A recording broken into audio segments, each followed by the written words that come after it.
Porque la mente natural, dice 1 Corintios 2, del 10 en adelante, no entiende las cosas que son del Espíritu, porque no, para ellos son locura, porque se han de discernir. La mente intelectual es limitada, y al entrar a conectarnos con la mente de Dios, hay condiciones. Dios no se va a revelar a cualquier ser humano simplemente porque quiera venir y pues a ver qué dice estas cosas. No, la Biblia es hecha por hombres, son leyendas, hay contradicciones. Mira nada más los genocidios, mandaron matar a todos los cananitas. ¿Qué es eso? Entonces la mente natural choca contra los pensamientos de Dios. ¿Por qué? Porque tú quisieras reducir los pensamientos de Dios al cerebro de cochinilla que tenemos, al cerebro de caracol que tenemos, y es imposible.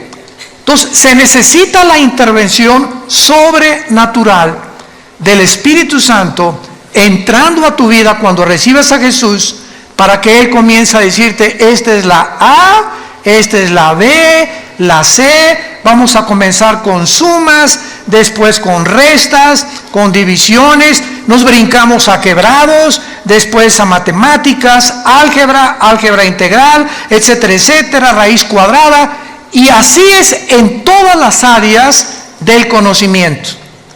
Entras a una clase de japonés y la primera clase, esta es la A, la B, cualquier idioma que quieras estudiar, francés, inglés, alemán, comenzamos con el verbo to be, con el verbo ser o estar.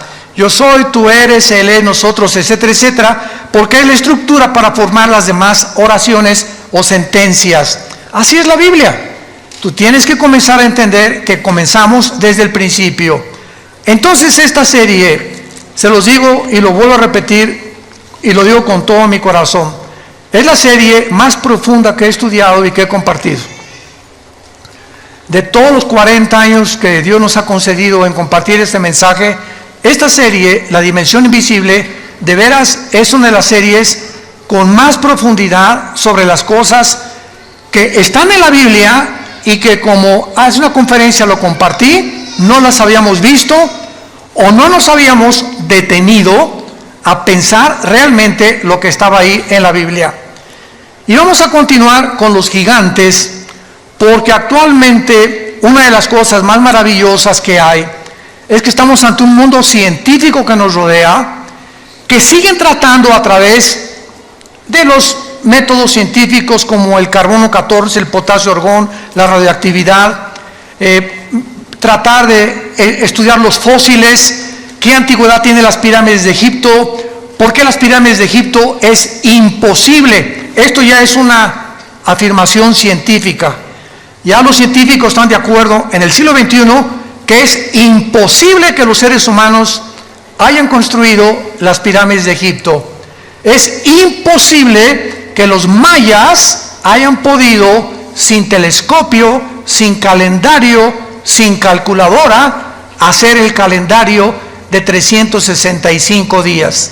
Es imposible que las ruinas de Machu Picchu en Perú hayan podido subir piedras de 8 o 10 toneladas a un cerro que cualquier persona en sus 5 sentidos no lo haría.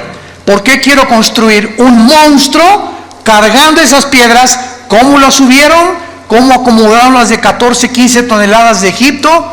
El sistema de impermeabilización que tienen las pirámides de Giza en el Cairo, han pasado 4.500, 5.000 años y no les ha afectado la erosión, el polvo, la lluvia. ¿Cómo es que están alineadas todas a la constelación de Orión y a las estrellas en el cielo de una forma matemática y científica, cuando la astronomía hasta Galileo Galilei, 1600 tantos, comenzó con el telescopio? Todos estos misterios o enigmas, pues la ciencia está tratando de explicar. Y hasta ahorita, si tú sintonizas un canal que se llama Discovery Channel, vas a encontrar cuál fue la conclusión, repito, que ya se aceptó científicamente: fueron los extraterrestres. Es la única explicación que el mundo tiene. ¿Cómo es posible que hace 4,000 años tuvieran un conocimiento cuando en el siglo XX comenzamos a descubrir las grúas, comenzamos a descubrir los métodos tecnológicos para construir, para cargar, etcétera, etcétera, para medir, para observar las estrellas, las calculadoras, las computadoras? ¿Cómo es posible que la gente haya sido más inteligente hace 4,500 años que los seres humanos del siglo XXI con los instrumentos y la tecnología que ahora nos ayuda a poder discernir y construir? Entonces, ustedes, señores maestros de la universidad que nos escuchan, que enseñan a sus alumnos que venimos del Chita, que el hombre está evolucionando, por favor, es una contradicción histórica, porque la historia demuestra lo contrario, que antes eran más inteligentes que nosotros, y ahí está la prueba. Entonces, ¿cómo es posible que digamos que venimos de las cavernas? Pues claro que hay cavernarios, hay tribus todavía en el África y en las islas alrededor del África y de Australia que viven como en la edad de piedra, pero no significa que todos venimos de ellos. Entonces nos damos cuenta que el hombre tiene una contradicción cuando se mete a estudiar realmente la Biblia. Y cuando venimos a este libro nos habla y nos confirma que efectivamente hubo extraterrestres en el mundo.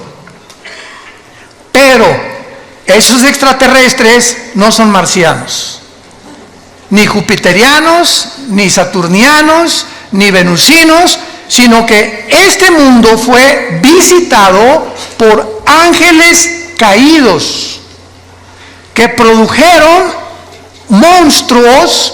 Durante 1000 años este planeta fue habitado por gigantes y se les llama en la Biblia los Nefilim, que significa en el hebreo los caídos, que se encuentran en Génesis 6. Consiguen la conferencia anterior, ahí expliqué todo esto. Una mezcla genética entre la semilla de Satanás a través de los ángeles y las mujeres, que la misma Biblia en el libro de Judas, antes del Apocalipsis, nos explica, porque la Biblia no es de interpretación privada, que estos ángeles fueron en pos de vicios, igual que los sodomitas, contra la naturaleza. Y entonces, así como Sodoma y Gomorra son conocidas, dos ciudades destruidas por Dios, porque el hombre dejó la hombría, que en lugar de la hombría es ser atraído por una mujer, el hombre comenzó a sentirse atraído por el hombre, las mujeres por las mujeres, y en ese momento el ser humano pierde la brújula y comenzamos a desconectarnos de nuestra realidad. Y si tú como hombre tienes el cromosoma Y que determina el sexo masculino, eres hombre. Y si tienes los cromosomas XX, eres mujer. Entonces, si tú tienes genéticamente un cromosoma que es el que determinó tu género, y tu mente te dice que no eres genéticamente lo que la ciencia y la naturaleza dice, tu vida es una lucha no contra Dios, contra la naturaleza, contra tu propia naturaleza, y claro que consecuentemente contra Dios, porque Él es el que nos creó. Entonces, todos estos conceptos que encontramos en la Biblia, nos damos cuenta también que en Génesis 3, versículo 15, la primera profecía del Mesías, Dios le dice a Satanás: tu semilla tendrá guerra contra la semilla de la mujer. Vemos dos semillas. La semilla de la mujer te herirá la cabeza, y tu semilla hará caer o le quitará el equilibrio a la semilla de la mujer. Esta palabra semilla, a los que les interese, en Génesis 3:15, pon arriba la palabra semilla. Gracias porque trajiste tu Biblia, te felicito porque eres un estudiante de la Biblia. Entonces, si tú trajiste tu Biblia, rápidamente en Génesis 3:15 ponle a la palabra semilla Sera, con Z, que es la palabra hebrea para esperma. Ya comenzamos, ¿verdad? Hoy, pero lo he visto tantas veces, no me he fijado en eso. Les digo que hay tantas cosas en la Biblia enigmáticas, misteriosas, que hasta que en 1954, por el amor de Dios, hasta el siglo pasado que se descubre el ADN, el código genético que cada célula de nuestro cuerpo contiene, con toda la información de nosotros, comenzamos a entender lo del esperma y lo de la genética, etcétera, etcétera, lo de la herencia. Y la Biblia se adelantó hace 4.500, 5.000 años para decirnos que Satanás tiene esperma.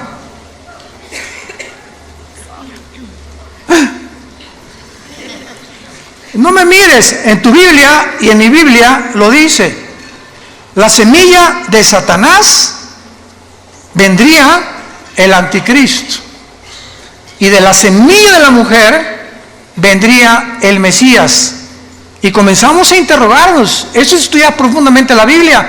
A ver, me voy a detener nada más en este versículo. Número 1, dos misterios. 1, la mujer no contiene la semilla. El que trae la semilla somos los varones. El esperma de mi papá ovuló o fertilizó el óvulo de mi mamá cuando se unieron y se produjo un cigote, y en ese cigote, ya lo comentamos, en ese cigote iba los 23 cromosomas de mi papá, los 23 cromosomas de mi mamá, 46 cromosomas que se juntan en un cigote, y en el momento de la fertilización, señores médicos que nos escuchan, no a las 2 semanas, no a las 4 semanas, no al mes, en el momento de la fertilización, la Biblia dice que ahí se forma la vida humana. Ahí estabas potencialmente tú y potencialmente yo. En el momento que se formó el primer embrión, ahí tú y yo éramos seres humanos con toda la información ya completa, potencial, para irse desarrollando. Tú serás pulmón, tu vesícula, tus riñones, tu sistema nervioso, tus nervios ópticos, tu tímpano, tu piel. Impresionante. Toda esa información codificada en un embrión, en una célula. Entonces ya en el 54, mayor parte de los ya casi ateos ya no hay, comenzaron a darse cuenta que era imposible la evolución. La genética contradice, niega, destruye a cualquier persona que continúe tercamente insistiendo que venimos de tus abuelitos los chitas, o de tu padrino el orangután. Imposible genéticamente. Hasta ahorita no hay un cambio, una mutación de una especie a otra especie, pero se sigue enseñando porque el hombre no es posible que descubra en el universo que le rodea los secretos que le pertenecen a Dios. Nuestra mente es demasiado finita, y aquellos que han luchado contra Dios como los ateos acaban locos. Toda la historia de los ateos del siglo pasado, vean cómo acabaron, todos. Friedrich Nietzsche, Jean-Paul Sartre, Bertrand Russell, el doctor Sam Harris, y todos esos, ¿verdad?, acabaron locos en el manicomio o degenerados sexualmente. Como decía Jean-Paul Sartre, el padre del existencialismo en los 60s, ateo francés, en su libro El Muro, llega un momento en que dice en su libro que me estrello contra la pared, o sea, me doy cuenta que no puedo yo, a través de la investigación científica, ni intelectual, ni por más conclusiones e hipótesis que yo pueda hacer, descubrir lo que está detrás de esa pared. ¿A qué le llamaba la pared en su libro? Aquello contra lo cual el ser humano choca por la limitación intelectual con la cual nacimos. No somos dioses.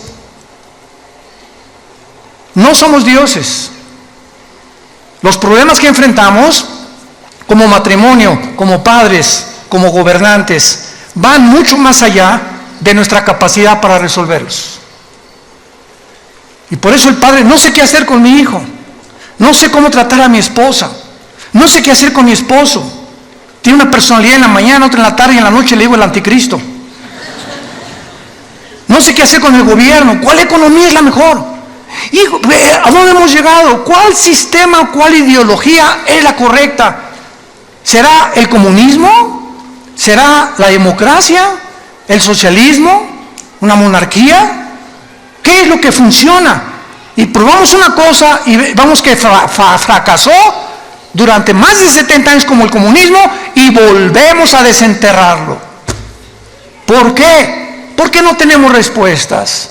Y creemos que regresando a los antiguos patrones vamos a poder a mejorar el patrón el que ahorita está demostrando que también la democracia no es el sistema perfecto de gobierno. Y el hombre se encuentra en Sudamérica, México, Europa, confundido ideológicamente. Ya la China no es comunista, es comunista, capitalista. Hágame el favor.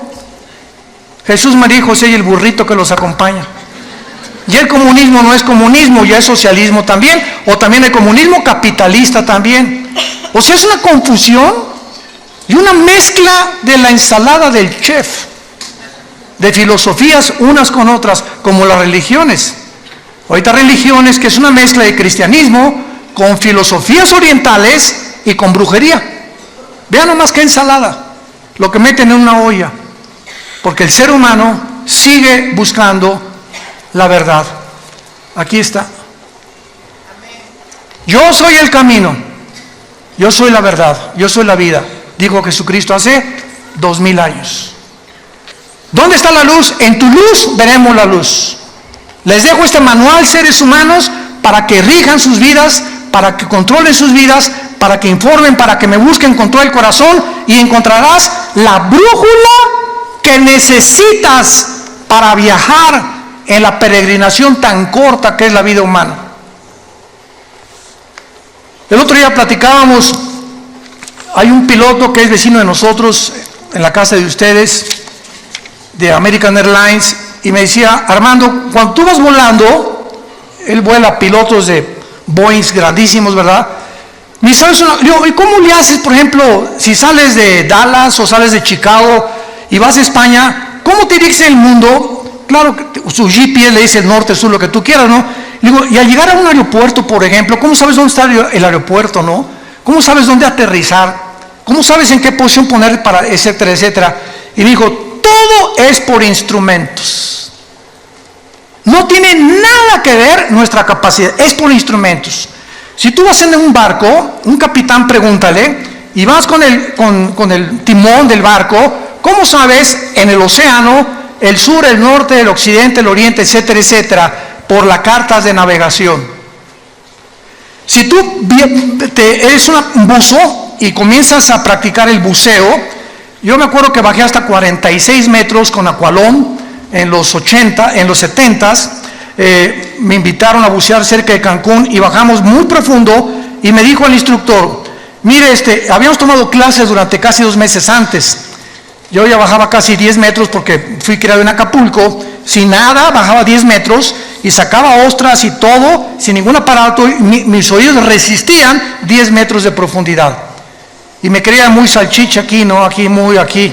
Y me dice mi instructor, nunca bajes sin un reloj que te diga dónde estás. Yo, ¿cómo? Me dices que cuando buceas, pasando los 25 o 30 metros, el buzo no sabe si está bajando, si está así, o si está así, o si está subiendo.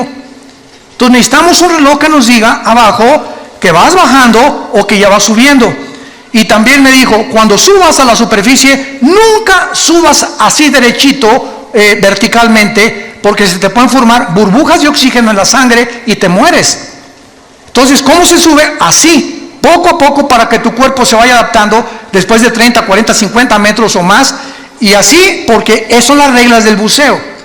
Ahora, para vivir, ¿necesitamos una carta de navegación? ¿Necesitamos instrumentos? ¿Saben ustedes que sin esto estás perdido? Y esta es la razón por la cual tu vida está naufragando. Porque estás en un océano, que es la vida, donde a tu familia la estás llevando a los arrecifes tal vez. Vas volando con tu familia en un avión sin saber a dónde vas a llevar a tu familia. Porque según tus suposiciones estás bien, pero no has querido tener la humildad que choca contra tu orgullo de reconocer que necesitas a Dios. Y estás buceando con tu familia y estás hundiendo a tu familia en lugar de estar sacándola a la superficie. ¿Por qué? Porque no tienes cartas ni instrumentos que te digan a dónde dirigirte. Entonces, si Dios existe, es lógico que nos haya dejado un manual, y es la Biblia. El primer libro en haber sido impreso en la imprenta de Gutenberg. El primer libro en haber sido impreso. El libro más vendido y más traducido a más dialectos y el más vendido de casi después de 1500 años en las librerías.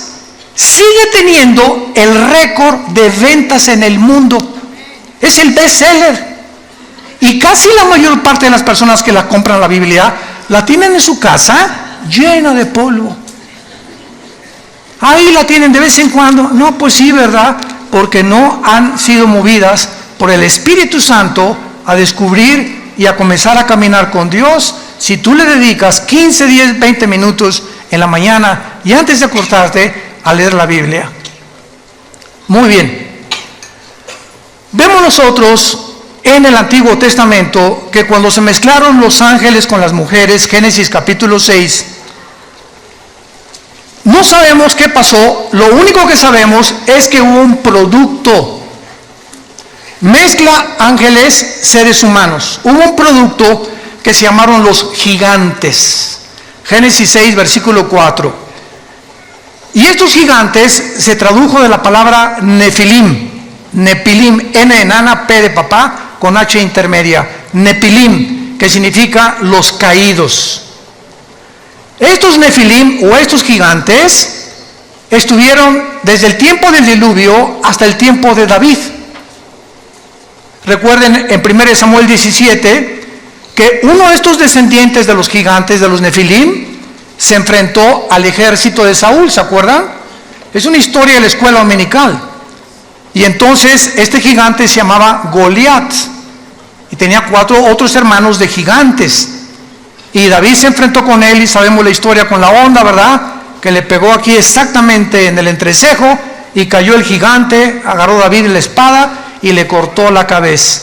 David fue el último en la Biblia que terminó con la raza de gigantes. Ahora bien, vayamos a introducirnos un poco más en la Biblia.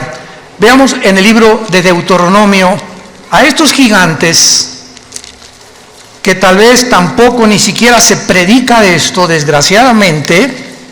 Vamos a comprobar y a corroborar de qué manera poblaron el mundo antiguo y de qué manera estos gigantes eran enemigos tanto de Dios como del pueblo de Dios. Y estos gigantes también fueron los que impidieron o trataron de impedir que cuando Moisés, Números capítulo 13, envía a los espías, ¿se acuerdan? A Canaán. Se encuentran con estos gigantes en Canaán, tenían controlado Canaán, que era la tierra que le correspondía al pueblo de Israel, y regresan con Moisés. Moisés no, Canaán está, unos hombres parecíamos langostas comparados con ellos. Y solo Josué y Caleb dijeron, oh, el gigante más grande es Dios. Y si Dios es nuestro gigante, es más grande que estos gigantes y podemos entrar a Canaán. Que es la mentalidad que el cristiano tiene que tener. Pero vamos a ver algunos pasajes en la Biblia para que hagamos estos descubrimientos maravillosos. En Deuteronomio capítulo 2, versículo 10 y 11, dice así: los emitas habitaron en ella antes, pueblo grande y numeroso y alto como los hijos de Anac. Por gigantes eran ellos, tenidos también como los hijos de Anac, y los moabitas les llamaban emitas. Vamos a comenzar a descubrir que esa tierra prometida que Dios le dio a Abraham, en Génesis 12, para que entraran, la poblaran y se establecieran y criaran a sus hijos ahí, cuando salieron de Egipto y vagaron por el desierto, no pudieron entrar durante 40 años. al lugar que Dios les tenía asignado para poder establecerse como el pueblo y poder dispersar el conocimiento de Dios en todas las naciones. Entonces, la tierra de Canaán estaba poblado por puras tribus de gigantes. Y comenzamos a ver que los semitas eran gigantes y los hijos de Anac o anaseos eran gigantes y los emitas eran gigantes. Versículo 19 al 21 del mismo capítulo 2 de Deuteronomio.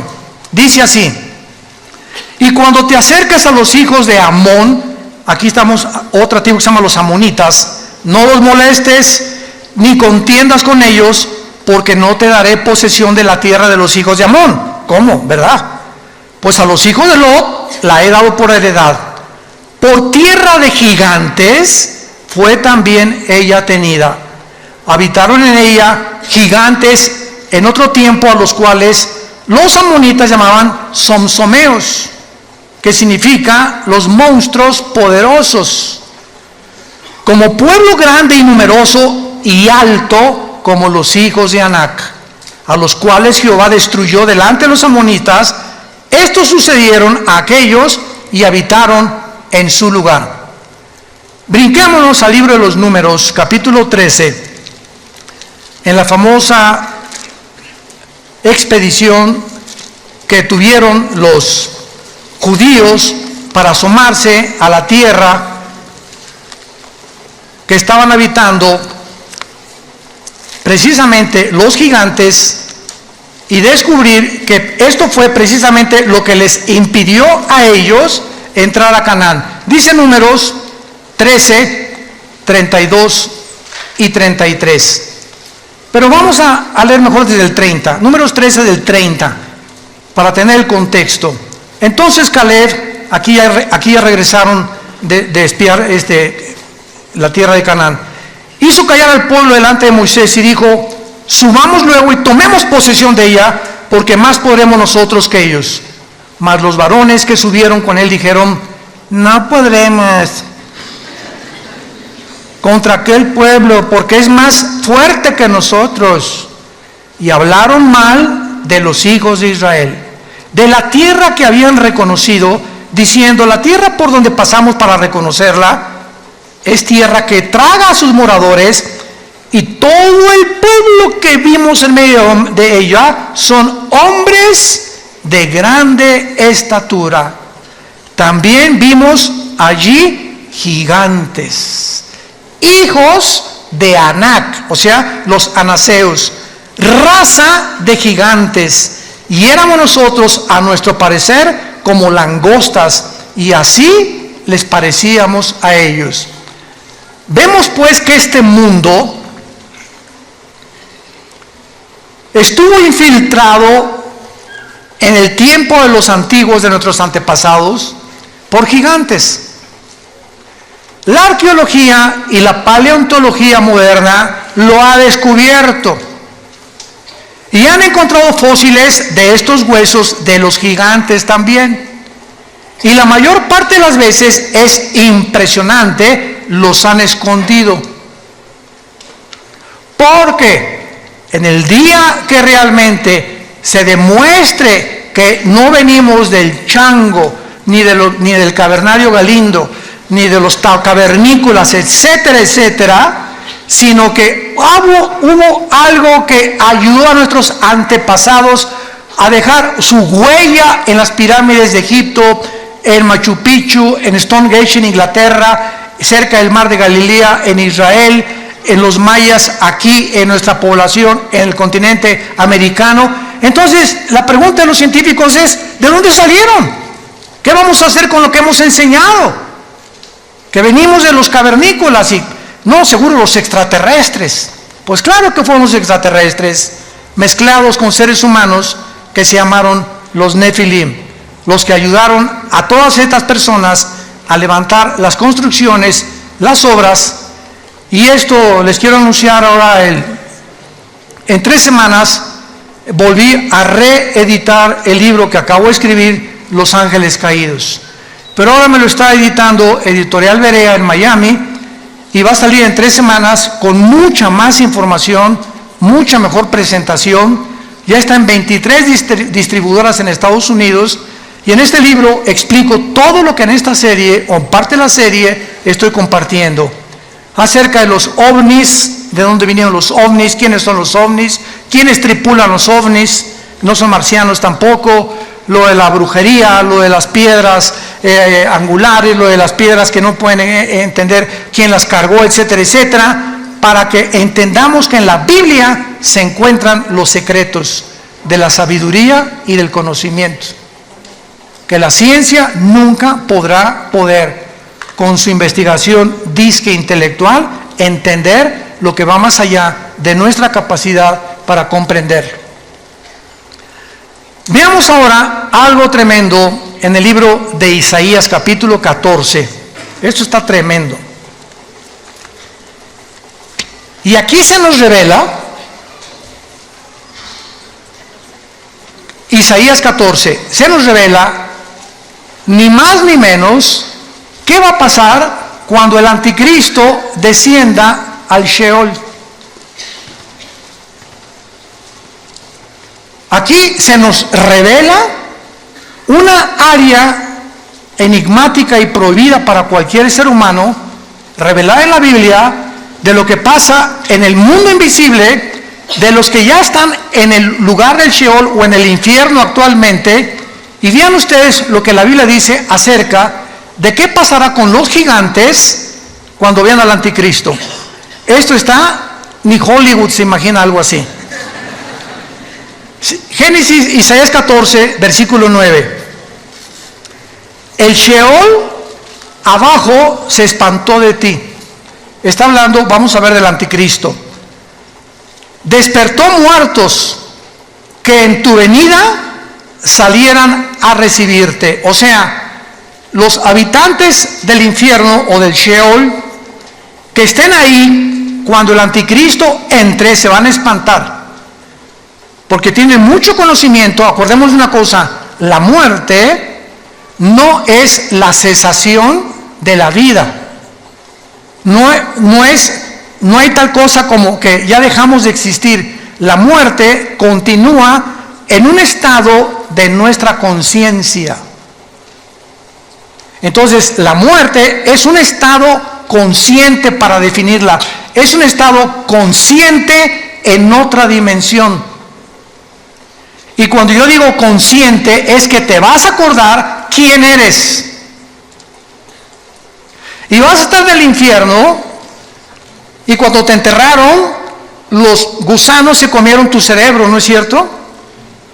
Se comieron lo que te quedó de tu sangre, tus ojos, en fin, todo. ¿Cómo es posible que en el infierno recuerdes si tu cerebro se lo comieron los gusanos?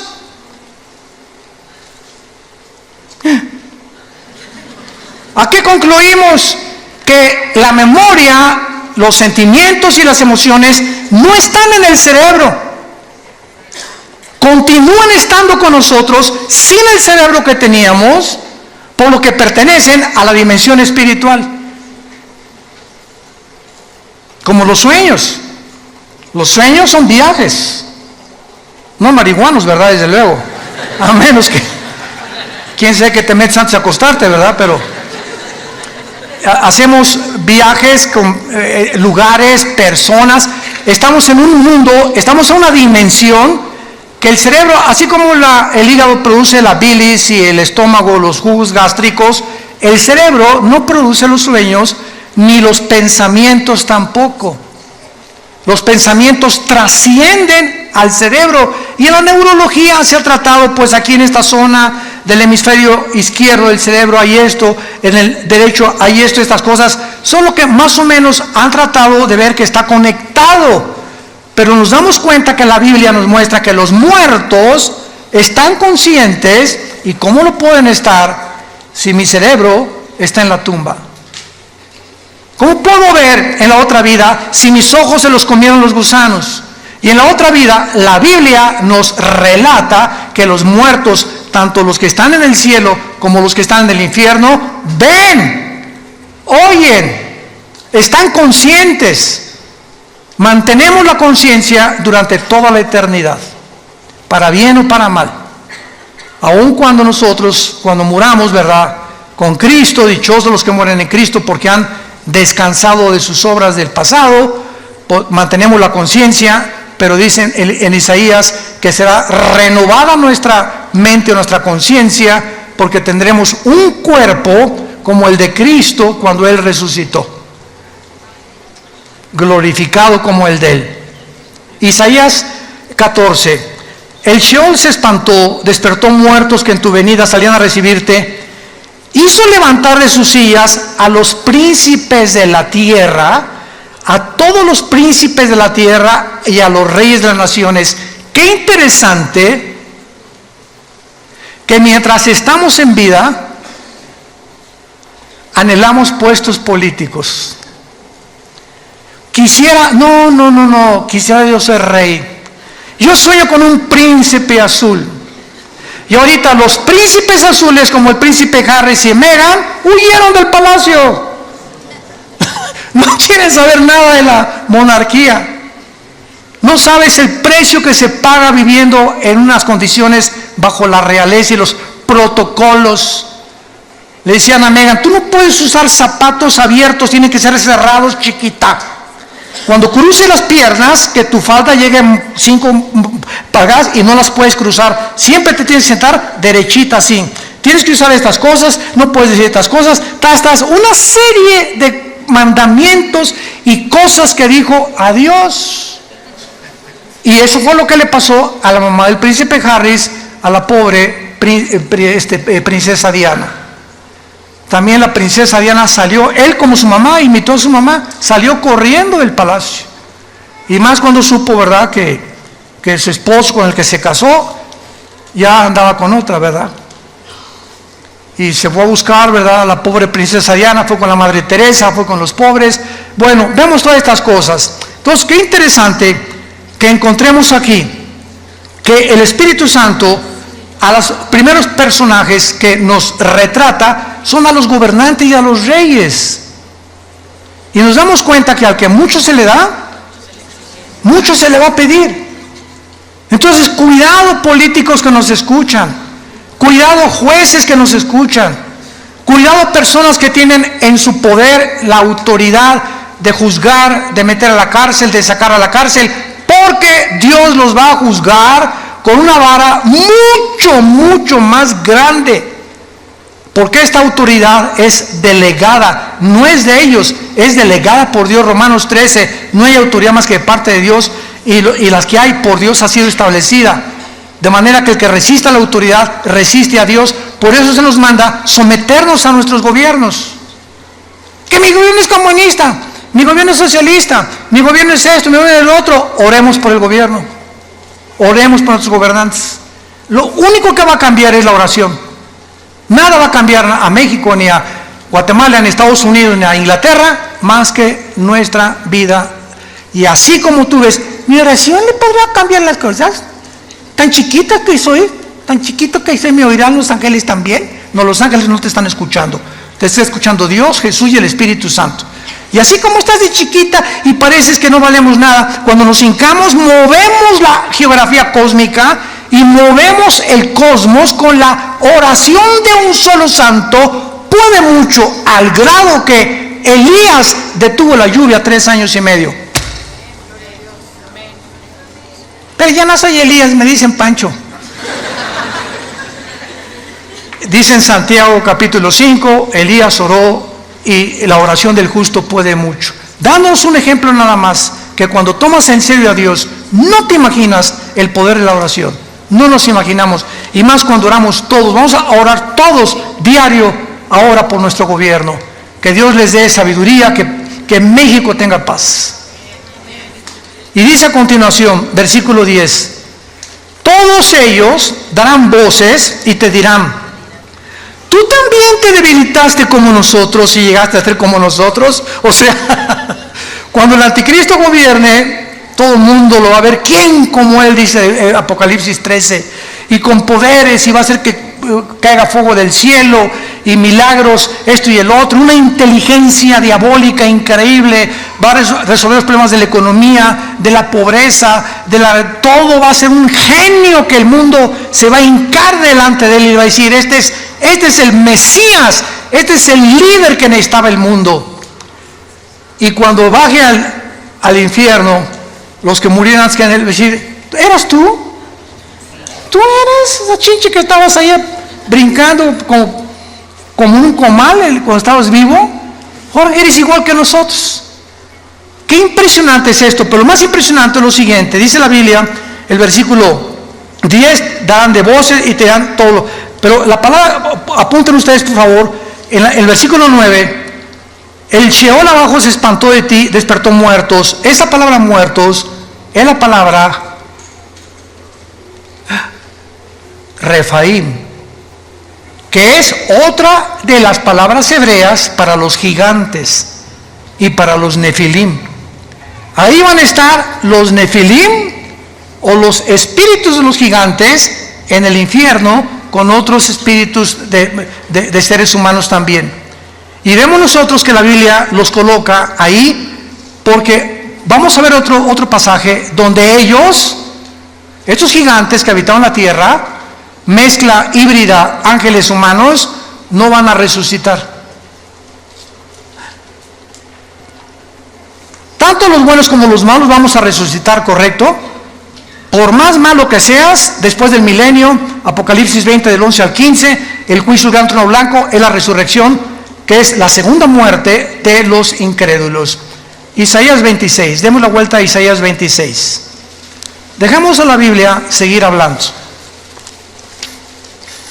Génesis 26, Isaías, disculpen, Isaías 26, versículo 14.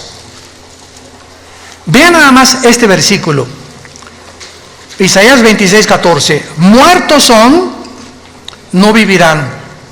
Han fallecido, no resucitarán. A ver, espérenme tantito. Usted, oiga, maestro del Instituto Bíblico, maestro de teología, ¿quiénes no van a resucitar? Tanto los buenos como los malos. ¿Quiénes son? ¿Qué género o qué entidad espiritual está mencionando aquí que ellos no van a resucitar? La palabra fallecido y muertos ahí, apúntalo, es la palabra Refaim. Otra vez, los gigantes. Ellos no van a resucitar. Yo vi tantas veces este versículo y así pasa, no lo entiendo, le doy la vuelta a la hoja, porque es lo mejor que podemos hacer, ¿verdad? Chocamos con tantas cosas en la Biblia que le sigo leyendo mejor, como cuando comemos pescado, ¿no? Ahí me encanta el guachinango, así me encanta así uno entero, frito al mojo de ajo, y lo quitas, ¿verdad? Le quitas la cabeza, etcétera, etcétera, y lo comienza a comer. Le quitas el espinazo, la colita la chupas, es rica, pero vas a encontrar muchas espinas todavía. ¿Y qué haces cuando te encuentras una espina? ¿Ya dejas de comer? No, ¿verdad? Te la quitas y la pones a un lado y te sigues comiendo la carnita. Así es la Biblia. Nos encontramos con tantas espinas que no porque no lo entienda la voy a dejar de leer. Voy a dejarla y voy a seguir comiendo lo que creo que puedo entender. Y tal vez el año que entra, en 2 años, en 5 años vas a entender y regresar a lo que ahorita estamos compartiendo y lo vas a entender. Así es la palabra de Dios. Muy bien. Ahora entonces vemos claramente, ¿verdad?, que durante los días de Moisés y Josué, muere Moisés, Josué se encarga de matar a los gigantes. O sea, todas las guerras de Josué eran contra 7 ciudades cananitas. La primera, acuérdense que fue Jericó, ¿se acuerdan? Que cayeron los muros de Jericó cuando los sacerdotes tocaron los shofares, cuando oyeron tutú, tutú en la 7ª vuelta, se cayeron para que aprendieran que no es con espada ni con ejército, es con el Espíritu de Dios. Que no hay inteligencia, ni conocimiento, ni sabiduría contra Dios. El caballo se prepara para la batalla, pero Dios te da la victoria. Tú tendrás enemigos y tendrás gente que te quiera hacer mal, etcétera, etcétera. Pero sabes una cosa, detrás de todo hay un mundo espiritual. Y si tú caminas con Jesús, es tuya la victoria. es tuya la victoria. Ahora vean.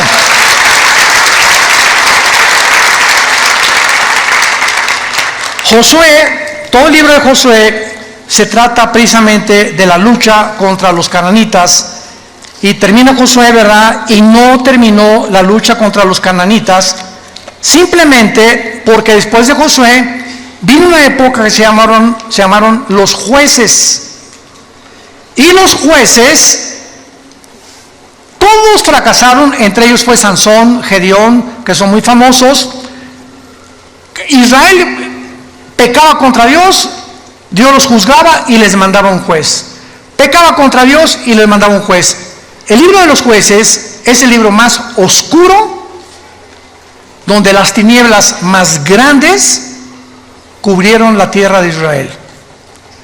Y entonces después de los jueces, pues ya vinieron, ¿verdad?, el primer rey que Dios les manda a Saúl, que Dios no quería que Saúl fuera rey tampoco. Vino David, que era el ungido de Dios, y después de David vino Salomón. Y fue hasta el reino de David. Vayamos a 2 de Samuel, capítulo 21, y veamos cómo fue David el que acabó con esta raza de gigantes. Por eso se le llama a David el guerrero más grande de la Biblia, a Salomón el hombre más sabio.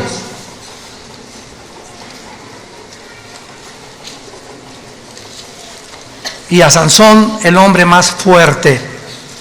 Lo curioso de que el hombre más sabio de la Biblia, Salomón, el guerrero más fuerte de la Biblia, David, y el hombre más fuerte que cargaba una puerta casi de 150 kilos y con una quijada mataba leones, Sansón. Estos tres hombres los venció una mujer. Con razón tanto feminicidio, ¿verdad? Una sola mujer fue la causa y Dios lo deja. Y lo interesante también es que, ¿se acuerdan quién venció a Sansón, verdad? ¿Sabes qué significa Dalila? La que debilita a los hombres. Cuando un hombre casado, porque David tenía esposa y Salomón tenía, pero bastantitas, etcétera, etcétera, cuando comenzamos a poner nuestros ojos y apartarlos de nuestro matrimonio, no nos imaginamos los hombres casados. ¿Para qué es esta argollita? Cuando tu esposa salga de viaje, asegúrate que la lleva. Esta argollita, cuando vas en el avión, cuando vas a una reunión, un restaurante, cualquier mujer que ve en un hombre esta argollita, a la mujer le dice que estás fuera del mercado. Y si una mujer trata de coquetear con un hombre que trae esta argollita, te estás metiendo en los terrenos de Satanás. Coquetear con un hombre casado, no te imaginas, no te la vas a acabar. Y peor el hombre, desde luego, ¿verdad? Pero precisamente esto es la marca que llevamos para de alguna manera estar protegidos, que ya no estamos en el mercado y que el dueño de mi vida, claro que es Dios, pero yo me debo a una sola mujer, ella a mí. Y si nosotros entendamos esto, aunque está fuera del tema, ahorita me está viniendo a la mente, nunca Dios va a bendecir a un hombre así y a otra mujer así. Nunca. La bendición es a los dos. Si tú estás por acá, yo soy muy espiritual, mi esposo es una carnalota, o yo soy muy espiritual y mi esposo, hasta que no arreglen sus problemas y no caminemos los dos juntos, no esperemos ser guiados por el Espíritu Santo, ni que haya bendición sobre tu familia. Te engañas completamente. Los dos tenemos que caminar, y se los digo a mis pastores, porque hay pastores que la obra de Dios y el evangelismo y esto y el otro, y la familia pasa a segundo lugar.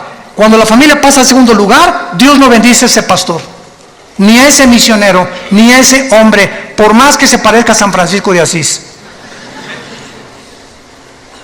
es al matrimonio a quien Dios bendice. Y si no nos cae el 20 y no entendemos estas verdades espirituales, vamos a fracasar en nuestro caminar con Cristo. Dice 2 Samuel 21, versículo 15, volvieron los filisteos a hacer la guerra a Israel, descendió David, y Isbi-Benob, uno de los descendientes de los gigantes, estos eran hermanos de Goliat, cuya lanza pesaba 300 cielos de bronce, versículo 17, mas Abisaí, hijo de Sarbia, llegó con su ayuda e hirió al filisteo y lo mató. Versículo 18, otra segunda guerra hubo después en Gob contra los filisteos. Entonces Sibecaí en Jueces capítulo 1 se menciona que pertenecía a la raza de los gigantes también. Mató a Sal, quien era hijo de los descendientes de los gigantes. Y hubo otra guerra en Gob contra los filisteos, y hijo de Laare, Orejim de Belén, mató a Goliat Geteo, el asta de cuya lanza era como rodillo de telar. Después hubo otra guerra en Gad, donde había un hombre de gran estatura, el cual tenía 12 dedos en las manos y 12 dedos en los pies, 24 por todos, y era descendientes de los Refaim, o de los Nefilim, o de los gigantes. Este desafió a Israel y lo mató Jonatán, hijo de Simea, hermano de David. Estos 4 gigantes eran descendientes de los gigantes de Gad. Acuérdense que Goliat era de esta tierra, venía de Gad. Si leen 1 Samuel 17, los cuales cayeron por mano de David y por manos de sus siervos. Damas y caballeros, familia de Dios, estamos en una guerra cósmica. Y